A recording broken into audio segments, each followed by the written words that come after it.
Il me reste plus que pour conclure cette journée d'introduire Rachel Bauchet. Donc, le docteur Bauchet est psychiatre médecin-chef au service du CHU de Nantes, présidente de l'intersyndicat des praticiens hospitaliers de France. Rachel a été élue pendant 20 ans à la ville de Nantes et est la commissaire du colloque international Ville et santé mentale qui se tiendra à Nantes les 16 et 17 décembre Non, 2022. le 2 décembre. Ah, ça a changé. Non, Bon. c'est le Ah bon, premier. alors c'est moi qui me suis trompé. Tu vois, je commence à vieillir. Merci Rachel, je te donne la parole Merci pour la Gilbert. conclusion. Merci Gilbert. Alors, moi je voudrais dire qu'à vous entendre, ce qu'on sait, c'est qu'avoir une maladie mentale aujourd'hui ou une souffrance psychique, quelle que soit la période, pandémique ou pas, en tout cas, ce n'est pas une fatalité, ce n'est pas infamant, mais c'est toujours d'actualité. Il s'agit de demander de l'aide suffisamment tôt pour éviter que ces souffrances deviennent des maladies mentales avérées. Voilà une raison de traiter la santé globale sans jamais omettre de traiter la santé mentale de la population. Il faut garder à l'esprit que, notamment en période de pandémie, la santé est un objet qui appartient à tout le monde. Et c'est pourquoi on est bien au cœur du sujet des conseils locaux de santé mentale. Alors quand même, je reviendrai, vous connaissez ces chiffres, mais il faut les redire. En 2019, un Français sur 5, plus de 12 millions de Français étaient touchés par une maladie psychiatrique, anxiété, dépression, schizophrénie, tout du spectre autistique. En 2021, tous sont concernés, jeunes, seniors, adolescents, étudiants, salariés, personnes en situation de précarité, personnes contaminées. En tout cas, on le sait, l'impact de la crise Covid, elle est bien réelle. Et on ne sait pas encore, même si, Jean-Luc, j'étais là au début de la matinée, ce n'est pas tout à fait quantifiable à moyen et long terme. En tout cas, ça sera certainement délétère, notamment pour les plus jeunes. C'est vrai que cette crise a révélé des fragilités psychiques, des précarités sociétales, des ruptures affectives et surtout des vulnérabilités sociales. Ce qui est sûr, c'est que depuis plus de 15 ans, il y a eu différents rapports sur la psychiatrie qui se sont toujours succédés dans le même sens. La psychiatrie au bord de l'implosion, une psychiatrie mal dotée. Et malgré ce qui a été entrepris, malgré aussi des assises récentes de psychiatrie et santé mentale, la crise résiste.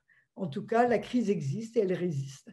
Et donc, je crois que c'est toi que tu disais, Jean-Luc, j'étais là au début, quand tu disais, ou Gilbert, la crise en tout cas est une formidable opportunité pour réfléchir à notre système de santé, à notre système de soins, mobiliser tous les acteurs et pas seulement ceux du sanitaire pour favoriser en tout cas les axes qui ont été peu traités ou mal traités jusqu'à présent.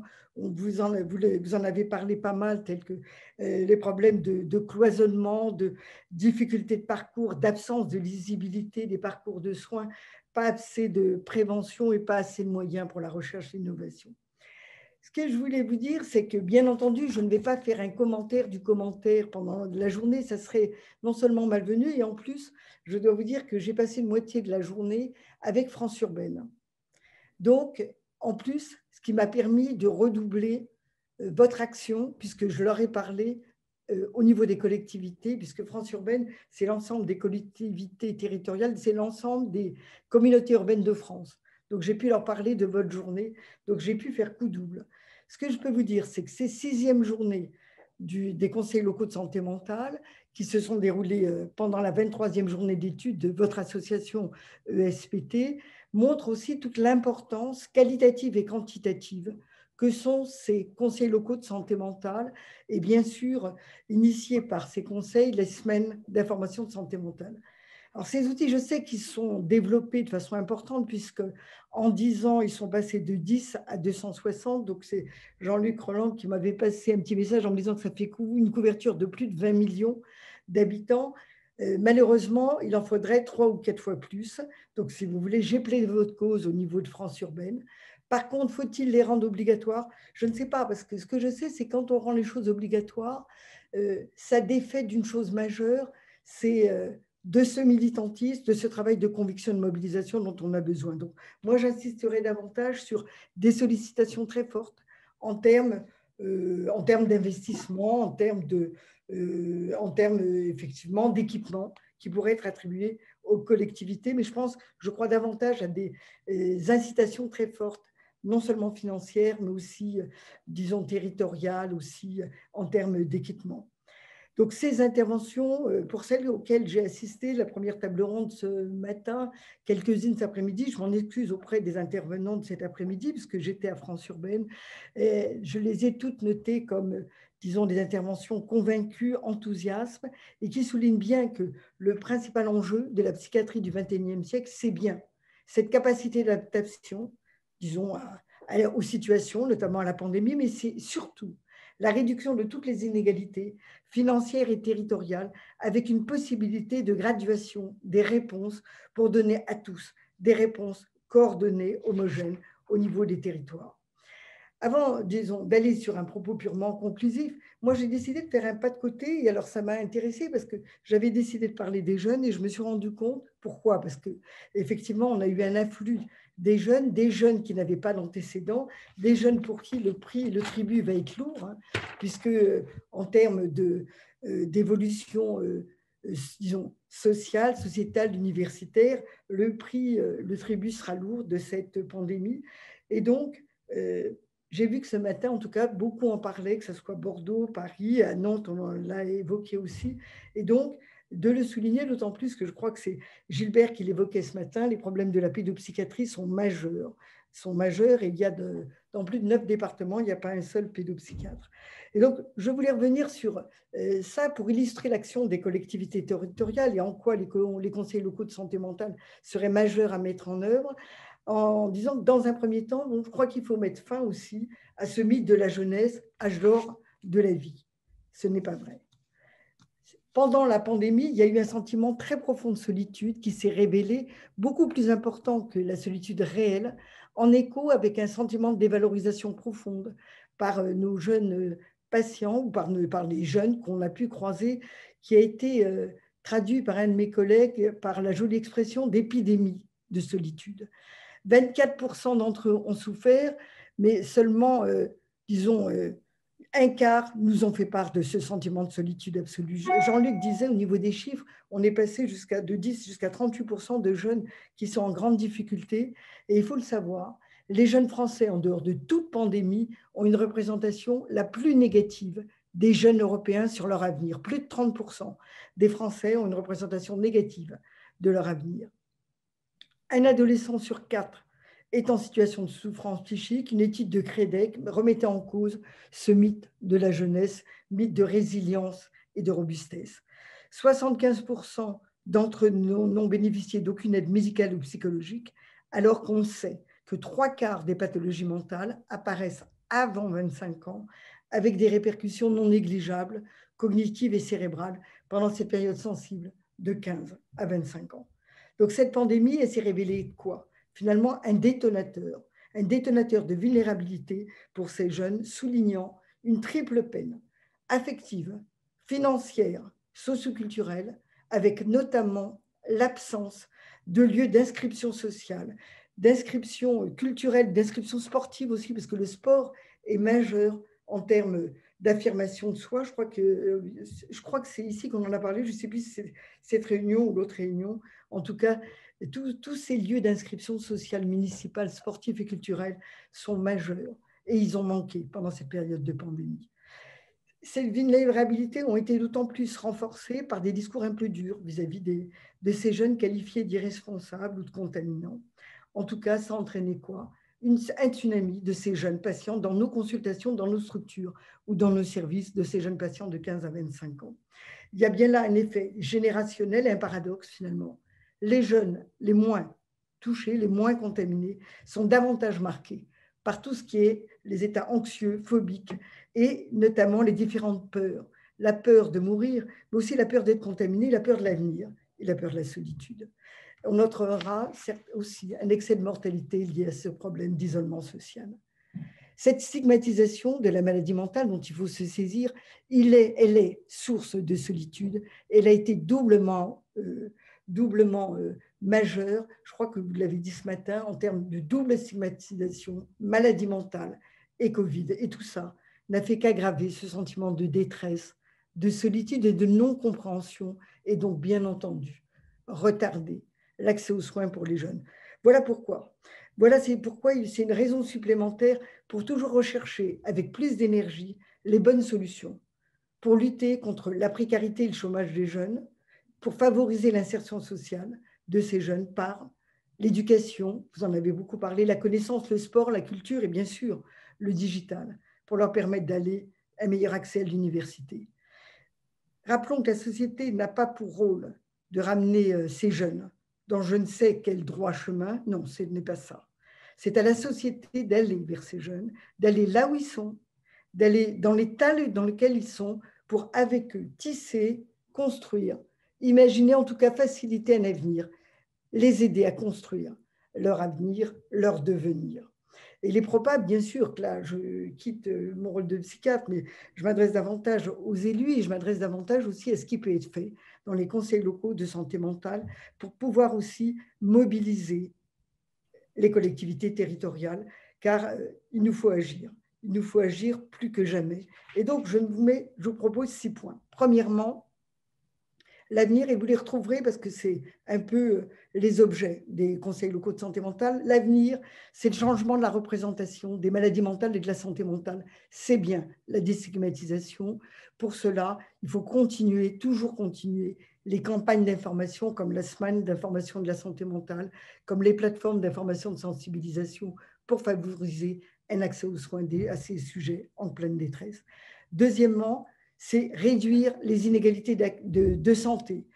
Ces inégalités dont on évoquait beaucoup des inégalités sociales par des politiques publiques solidaires et inclusives des villes qui concernent non seulement la santé, mais bien le logement, comme on l'a dit. Le logement, l'éducation, le revenu minimum, en laissant personne au bord du chemin. Je rappelle, et vous le savez mieux que moi, et Jean-Luc en a parlé, 80% des grands déterminants de santé mentale sont socio-économiques et dépendent de l'environnement. Troisièmement, c'est ce qu'on essaye tous de faire, hein, c'est passer d'une culture de soins à une culture de prévention, mais on voit combien c'est difficile.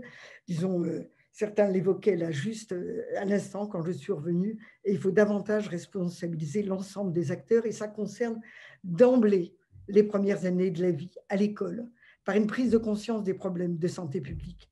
Il faut continuer à créer, alors il y a eu différents exemples hein, de GEM, je crois que c'est très bien, mais il faut continuer à en créer, continuer à créer des lieux d'accueil et d'écoute, créer des espaces psychosociaux pas médicalisés, surtout pas médicalisés. Nous, à Nantes, on a une maison des adolescents, c'est une maison psychosociale, c'est pas du tout un psychiatre qui est à la tête, c'est un pédiatre. Et puis, en fait, on gère toutes sortes de problèmes pour les adolescents qui ne sont surtout pas des problèmes purement psychiatriques.